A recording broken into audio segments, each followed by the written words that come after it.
नमस्कार. मी विजय तुकाराम पाटील.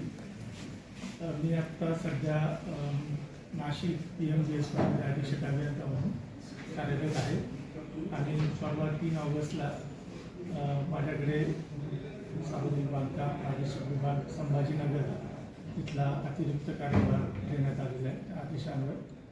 आणि आज मी 5 ऑगस्टला मध्यान्होत्तर ह्या प्रादेशिक विभागाचा मुख्य अभियंता म्हणून कार्यभार स्वीकारला आहे.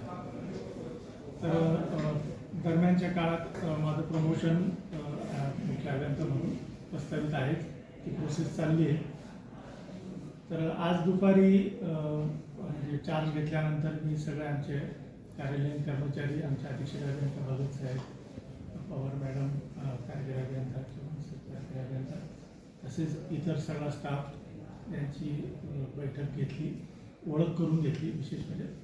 आणि सध्या कुठल्या महत्त्वाचे विषय अर्जंट काय काय चालले त्याचे थोडं जाणून घेतलं. आणि याच्या पुढे आता सगळ्यांना आश्वस्त केलं की आपल्याला इथे एक उत्तम काम करायचं आहे आणि काम करत असताना ज्या काय अडचणी येतील त्याचे तुम्ही मला सांगत जा, त्याचं लगेच निराकरण करत जाऊ. आणि मला सगळ्यांचं सहकार्य अपेक्षित आहे असं मी सगळ्यांना सांगितलं आहे. नाशिकमध्ये कामाचा अनुभव आपल्याला मराठवाड्यात कसं आहे की मराठवाड्यात तर मी फक्त काही दिवस ट्रेनिंगला होतो वालबीला, त्याच्यानंतर इथे पण मी या सी ऑफिस AC ऑफिसला ट्रेनिंगच्या दरम्यान होतो. पण मराठवाड्यात मी अजून काम केलेलं नाही आहे. पण मी माझं बरंचसं काम जे मी मुंबई नाशिक रिजनमध्ये काम केलेलं आहे. तर याच्या आधी माझं बरंचसं काम जे कार्यकारी अभियंता पदापासून मी प्रधानमंत्री ग्राम सडक योजनेत काम केलेलं आहे. तर तिथली मला ती क्वालिटी आणि तिथला जी सिस्टीम आहे त्याचा तुम्ही चांगला अनुभव आहे माझा.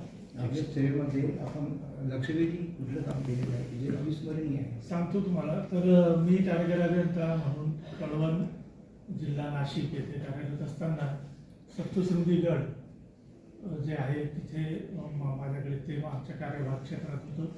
तर त्या ठिकाणी मी तिची फनिक्युलर ट्रॉली जी तुम्ही आता वापरतात लोक, तर ती फनिक्युलर ट्रॉलीचं मी 3 वर्ष माझ्याकडे मी काम बघितले ते. आणि त्यावेळेस मुख्यमंत्री फडणवीस साहेबांच्या हस्ते आमचा सत्कार पण करण्यात आलेला आहे त्यावेळेस.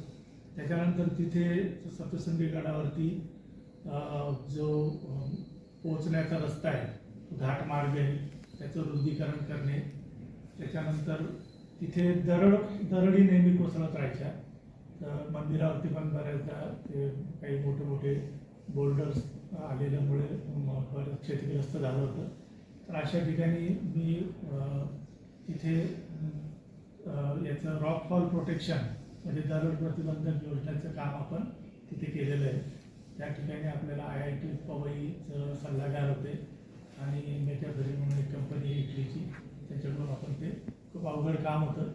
पण त्यानंतर आजपर्यंत तिथे दरडीचा काही प्रॉब्लेम नाही आला. हे काम साधारणतः 2013-14च्या दरम्यान झालेलं आहे. आता पण काम चालू आहे सर मधल्या गावाच्या नाव चालू आहे. आता सध्या परत काही ठिकाणी आता हळूहळू जसं जिथे गरज असेल त्या ठिकाणी काम चालू आहे. शेवटचा प्रश्न, आज जी बैठक घेतली 1.5-1.5 तासाची, कोणत्या काम काय जाणवलं तुम्हाला, नेमकं कोणत्या विषयावर? नाही काय, ही फक्त जनरल तोंड म्हणजे आमची ओळख होती पहिले. याच्या व्यतिरिक्त कोणाकोणाकडे काय काय कार्यभार आहे काय नाही हे फक्त मला जाणून घ्यायचं होतं.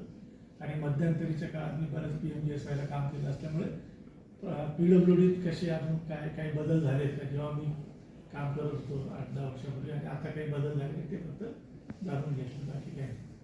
धन्यवाद. धन्यवाद.